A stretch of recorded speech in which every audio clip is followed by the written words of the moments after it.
kas tad bija tas, kāpēc katram no mums tas ir interesanti un kāpēc to vajag darīt un tūlīt un vajag to darīt vakar. Tā kā, paldies no manis puses par uzmanību.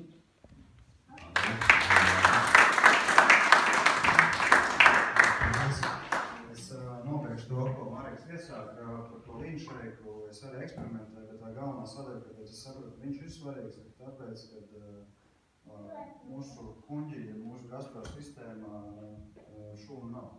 Un tā ir vienīgā zona, kurā augstskāpes īsti nedarbojas. Un tā ir vienīgā neaizsargātā zona, kur paliek tad, ja jūs sakārtosiet visas savas šūnas, tad kuņģis joprojām būs tā zona, kas ir neaizsargāta. Tas, kas ir tādā līnšreikā, ir šīs savāktas kopā, šīs kvalitatīvās vielas, minerāli, vitamīni, ar tādu domu, ka viņi sargā arī mūsu kuņģi. Un ja mūsu kuņģis aizsargās, tad mēs kontrolējam svaru, mēs nododam tālāk ar vien kvalitatīvāku signālu. Un tā ir mana saprašana šobrīd. Ja. Tas nav tā, ka ja es sākumā pirmās stundas laikā domāju, ak, Dievs, pievēršanas pulveris, tad 3 reizes klausoties to, ko doktors Pols Pleitāns skaidroja, un kad ir ieraksts, kurus es dabūju mājās pārskatīties vēlreiz un vēlreiz, es konstatēju, ka tā galvenā atbilde ir tieši tanī, kad pat ja mēs sakārtosim visas savas tautskāpes, organismā joprojām ir vietas, kurās viņas vispār pat nepiedalās.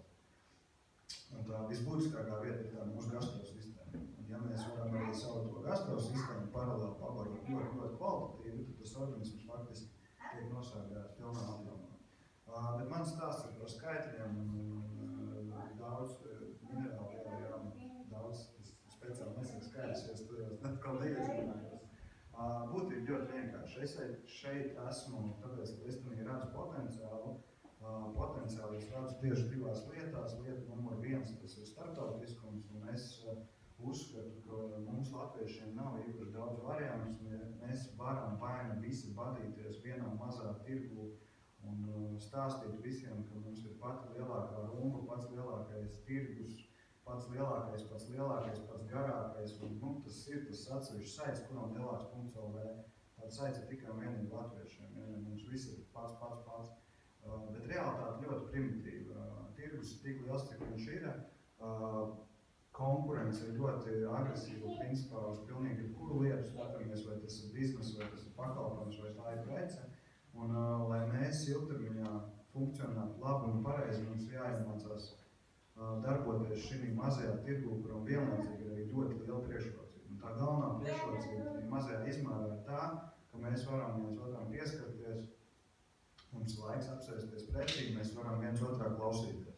Jo lielajos tirgos tam vairs cilvēkiem nav laika. Es gandrīz mēnesi nodzīvoju Amerikā. Man ļoti ātri pieliks tas, ka faktiski mēs esam nenormāli laimīgi cilvēki, jo mums ir laiks, mēs esam visi revolūcijas bērni. Mēs jebkurā brīdī varam pateikt, man tas nepatīk. Tie cilvēki, kas dzīvo tādā žurkas skrējienā un nekā savādāk to nosaukt nevar, viņi par tādām lietām pat nevar iedomāt. Normāls vīriešu cilvēks ceļās 4:30 naktī, tāpēc, ka viņš tādā veidā atrisina 2 lietas. Pirmkārt, viņš tiek līdz darbam bez sastrādumiem, otrkārt, viņa cerības dabūt bezmaksas stāvvietu. Tad viņš iet uz sporta zāli, apmēram no tiem 6 līdz kaut kam tur vingro, un 7:30 viņš ir pirmais darbā, 4 brauc mājās, ap 6 ēd vakariņas un 8 viņš ir gultā. Un, ja jūs šādu cilvēku uzrunāsiet un teiksiet, klausies, ir baigi incidentā štēles attiek, ja mēs aprunāsimies, viņš jums skatīsies apmēram, ko slimsies, 1 stundu viņa dzīves dienā ir 80% no visa brīvā laika, kas viņam ir. Jā, brīvdienās viņiem ir tas čurūdienas augsts, nav viņam ir procentu no iekšā. Viņiem ir laivas, viņiem ir ūdens mači, viņiem ir kvadrocikli, viņiem ir tie gigantiskie traileri, tas viss ir līzingā. Un tādā veidā tas ritens nekad dzīvē nebeidzās. Viņi it kā ļoti kvalitatīvi atpūšās, ļoti daudz medī, makšķerē, brauc uz slēmu, nodarbojās visu to, ko reklāmas rullīšos, bet tas nekas nepieder viņiem. Un visvairāk viņiem nepieder tieši laiks. Mums ir tā unikālā iespēja, mēs varam atrast laiku, mēs varam vēl, ka mēs esam aizņemti vai vēl kaut kā, tā nav. Tā nav, mēs kafijojam pa pusstundai brokastīs, pusdienojam stundu dienā, mierīgi kļūstam pa telefonu 8 minūtes no lietas, un jau aizmirsām, ar ko iesākām, bet joprojām aktīvi sarunājamies. Tā ir mūsu realitāte. Un šī realitāte ir jāizmanto. Šeit ātri jāmācās peldēt, un tad, kad mēs esam sapratuši, kā to dara, mums jāiekaro vēl raukiem. Kompānija Zinzino ir publiska akciju sabiedrība. Kotējas Našdekā. Tā ir diezgan būtiska pazīme no tā viedokļa, ka viņu vērtē nevis tikai mēs, kā viņus, teiksim tā, darbinieki, sauksim to tā, bet viņi tiek vērtēti diezgan nopietni ārē. Tad ir ļoti spēcīga auditēšana, ļoti spēcīga, ļoti liels atskaišu sloks. Šis atskaišu sloks ir tas, kas liek kompānijai strādāt ātri, strādāt operatīvi un domāt. Kompānijai 10 pilni gadi. Pirmo 7 gadu laikā viņi iekaroja visas 5 savas Skandināvijas valstis. Viņas ir 6, tur vēl tās foreignas valsts, kā es viņas tās pārās valstis. Realitātē viņiem vajadzēja 7 gadus, lai tiktu galā ar savu mājas tirgu. Nākamajos 2 gados nāca klāt visas 3 Baltijas valstis. 10. savā darbības gadā uzreiz pēc Latvijas. Latvija bija pēdējā no Skandināvijas Baltijas bloku valstīm, kur atvēra, uzreiz pēc mums atvēra Ameriku. Es pie sevi iekšā vienmēr ņirdzu, viņi vispirms saprata, ka viņi var tikt galā ar mūsu mentalitāti. Tagad sapratu, ja jau Latvijā tas strādā, tad Amerikā tas taču neaizies. Bet vienkārši kompānija brieda līdz tam posmam, ka viņi ir gatavi. Pēc Amerikas nāk vaļā Nīderlanda, Polija, Kanāda, 1. janvārī nāk vaļā Vācija. Līdz 20. gadam būs vairāk kā 20 valstis. Neviens no mums nav ierobežots ne ar kafiju, ne ar balansu produktu, ne ar līdzšeiku strādāt nevienā no šiem tirgiem. Tad tas, ko mēs varam darīt, un tas, kas ir mūsu mazais pienākums, ir mācīties ātri šeit savā valodā, savā vidē un ātri eksportēt savas zināšanas. Un es būšu vislaimīgākais cilvēks, zinot to, ka nabaga Vācijā ar 80 miljoniem iedzīvotāju ir kā 20,000 balansu klienti, kuri ir sakārtojuši savu veselību, bet par to, ka 20,000 cilvēku katru rītu apēd teikarot balansu produktu, šeit Latvijā cilvēki saņem reāli un labu naudu. Un tā ir tā galvenā pievienotā vērtība, kāpēc vispār vajag kaut ko darīt. Ja mēs diskutētu par to, cik daudziem latviešiem ir vajadzīgs šis kafijas automāts mājās, cik daudz latvieši spējas atcerēt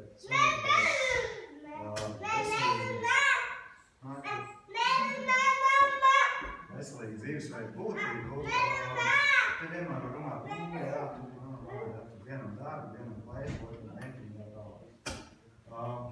Es to redzu no tā viedokļa, ka no tās knapi saredzamās šūniņas, kura kartē nav kaut kā apzināti samazināta vai vēl kaut kā mēros ļoti precīzi un pareizi, mēs no turienes varam iekarot un strādāt visā pasaulē. Un priekš manī tā ir prioritāte numur 1. Prioritāte numur 2 ir potenciālā. Kafiju 600 gadus dzēra un 600 gadus dzers. Tas nav kaut kāds jauns, inovatīvs enerģijas dzēriens, ar kur tagad jaunieši ies uz klubiņu un no rīta jutīsies baigi ok, un tāpat laikā visu nakti riktīgi balējušies, ja vai kaut kas tam līdzīgi. Tā nav kaut kāda, nezinu, burvju kafija, kuru liks jūsu bērniem, es nezinu, staigāt ar spīdīgām acīm no māju, un tīrīsim, tad priekšam drēbes plauktos paši no sevis, ja vai kaut kas tam līdzīgs. Tā ir vienkārši kvalitatīva manta. Kafija ir produkts, kas izraisa atkarību.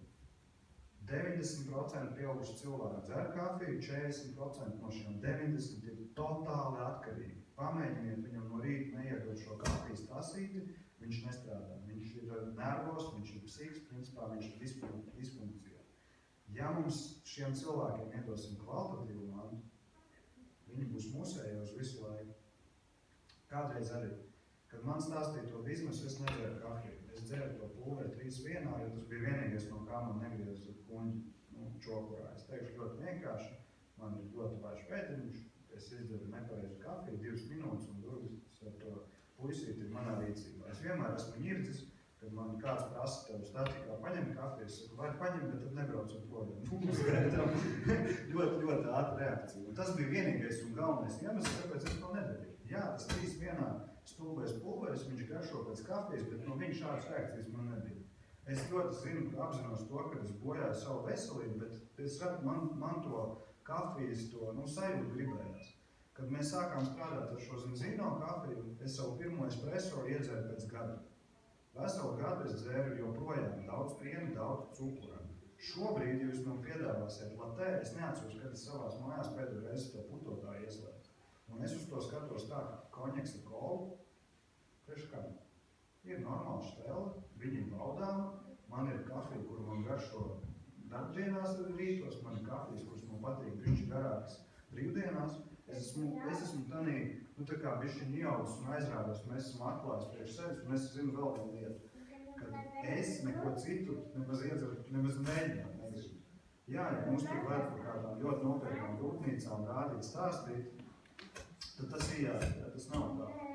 Dažreiz var, lai noķertu kaipi, joprojām pasūtīt kafiju kafejnīcā, bet vienmēr jāskatās, kur tās durvis tā puisīte tomēr atrodas. Jo šis efekts nav pazudis. Viņš vienkārši, manā gadījumā neizpildās tieši ar šiem produktiem. Ar veselību šis produkts ir vajadzīgs 95% Eiropas iedzīvotājiem un 98% Amerikas iedzīvotājiem. Amerikāņi savos parametros ir lielāki, vienīgais mainīgais produktā, ja deva, viņi ir atkarīgi no svara. Faktiski es darīšu visu, lai eksportētu šo produktu uz Amerikas Savienotajām valstīm, jo es no viena cilvēka pelnīšu vismaz 2,5 reizes vairāk nekā no vidēja latvieša. Tad pie tieši tikpat liela ieguldīta darba man ir 2,5 reizes lielāka peļņa. Mareks teica, es mīlu skaitus, līdz to es visas lietas tā arī vērtēju, sev riņķi un apkārtē. Bet tas tā ir. Ja mēs paskatāmies uz modernu attīstīto Eiropu, situācija sāk palikt sliktāk nekā Amerikas Savienotajās valstīs. Nīderlanda, Vācija, viņu uzturs ir pilnībā atšakarēts. Skandināvi, tas man bija pilnīgs šoks, bet viņi ir numur 1 pasaulē ar astmas bērniem, numur 1. Numur 2 ir Austrālija, kas mums no malas vienmēr, vai otrādi, Austrālija 1 un Skandināvi. Mums liekas, ka tie ir veselīgākie kontinenti. Viņi jau toču zina, ko es tas mēs tam nabaga sūdi kāpos visu mūžus un brīvus. Bet realitātē tas fast foods ir tā pārtikas industrializācija ir uzņēmusi tāds apgriezienus, kad mums ļoti konkrēti indē. Mēs ar šo savu 12/1 vēl varēsim izdzīvot, bet mūsu bērni ne. Sūdēnie kāpos, protams, viņi lēti. Ja, tas ir ļoti lēts izvēja materiāls, kartupeļs un kāpos. Principā šīs divas lietas ir tās, kas ļauj mums izdzīvot. Ja mums šo divus produktus atņems, mēs nosprāksim ļoti ātri. Viņi ir visur. Jūs paskaties apkārt uz jebkuru ēdienu kartu. Ja ir divas lietas. Un trešā lieta ir maltā gaļa. Es zinu, kāpēc maltā. Tāpēc, ka viņā vairs nav gaļas. Jo, principā, tur var ieplasēt ar jebko, ja viss strādā. Aizēj uz jebkuru mājas kafejnīcu saucumu, dienas piedāvājumā ir visu no maltās gaļas. No kuras puses skaties, nav citu variantu. Kāpēc? Tā ir? Tā ir. 50. Nav 50, jo viss ir gulaši un ragu un kā tu viņus tur pildīt ar pipari un tīteņi un visam ir viena sākuma. Gulašā diezgan grūti uz maltā.